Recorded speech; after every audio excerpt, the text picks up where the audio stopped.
आपने देखा होगा एक ऐसे प्रकार का सिलसिला शुरू हुआ है, एक नई प्रकार की व्यूहरचना सार्वजनिक जीवन में आई है। और क्या है?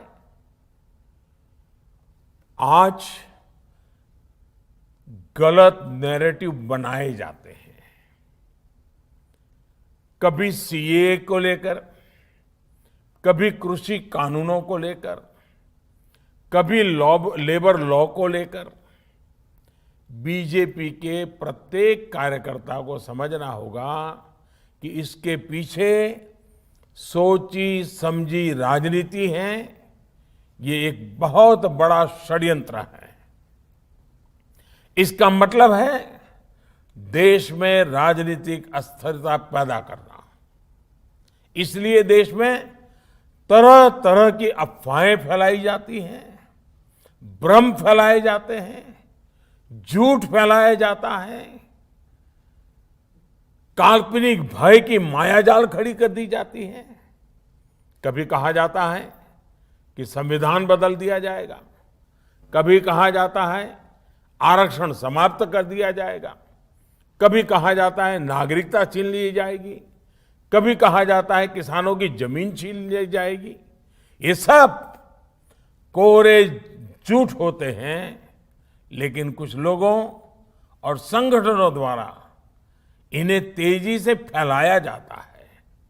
हमें इस विषय में बहुत अधिक चौकन्ना रहने की जरूरत है। हमें बहुत जानकारी के साथ देशवासियों के बीच जाते रहना होगा, उन्हें जागरूक करते रहना होगा। ये काम कुछ लोग जो ये अफवाहें फैलाने का काम करते हैं, नैरेटिव बदलने का काम करते हैं, काल्पनिक भय खड़ा करते हैं, ये जो कुछ लोग हैं ज्यादातर तो वो हैं जो अपनी पराजय को स्वीकार न कर पाने की वजह से करते रहते हैं। कुछ लोग अपने राजनीतिक स्वार्थ की वजह से करते हैं। कुछ लोगों की भाजपा से जन्मजात दुश्मनी है इसलिए करते हैं। लेकिन ये लोग ऐसे कार्य कर रहे हैं जो देश को बहुत लंबे समय तक नुकसान पहुंचाएगा। इसलिए बीजेपी के हर कार्यकर्ता को सतर्क रहना है। इन लोगों की सच्चाई से देश की जनता को सावधान करते रहना होगा। साथियों, हमारे शास्त्रों में कहा गया है,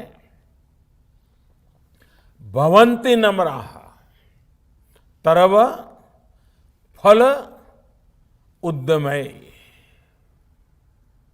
अर्थात जब फल आते हैं तो वृक्ष झुक जाते हैं। यही मंत्र हमारे संगठन और पार्टी का भी है।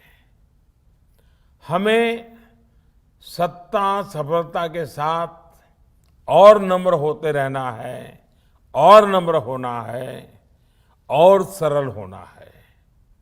हमारे लिए सफलता का अर्थ है नए संकल्पों की शुरुआत। हम कैसे देश के लिए कुछ नया कर सकते हैं, कैसे देश के प्रयासों का हिस्सा बन सकते हैं, इस दिशा में लगातार सोचना है। साथियों, आज जब देश आजादी के 75 साल पूरे करने जा रहा है तो हमारी ये जिम्मेदारी और भी बड़ी हो जाती है। हमें अमृत महोत्सव को भी देश के प्रत्येक नागरिक तक लेकर जाना है, हर नागरिक को जोड़ना है। आजादी का अमृत महोत्सव अगले 25 वर्षों के लिए देश के लक्ष्य तय करने का अवसर भी है। देश के इन लक्ष्यों को पूरा करने में बहुत बड़ी भूमिका भाजपा, उसके कोटि कोटि कार्यकर्ता, उन्होंने विशेष रूप से निभानी ही चाहिए। इसलिए हमें भी अपने अगले 25 वर्षों के लिए लक्ष्य निर्धारित करने हैं, व्यक्तिगत भी और पार्टी की इकाई के लिए भी।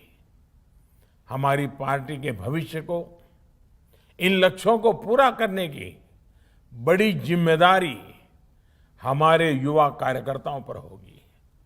साथियों, भारत का जन जन और देश का कण कण हमारे लिए पवित्र है। उनकी सेवा हमारे लिए राष्ट्र सेवा है। सत्ता हमारे लिए इस पवित्र राष्ट्र सेवा का एक माध्यम है। पद हमारे लिए परिश्रम की पराकाष्ठा करने का दायित्व है।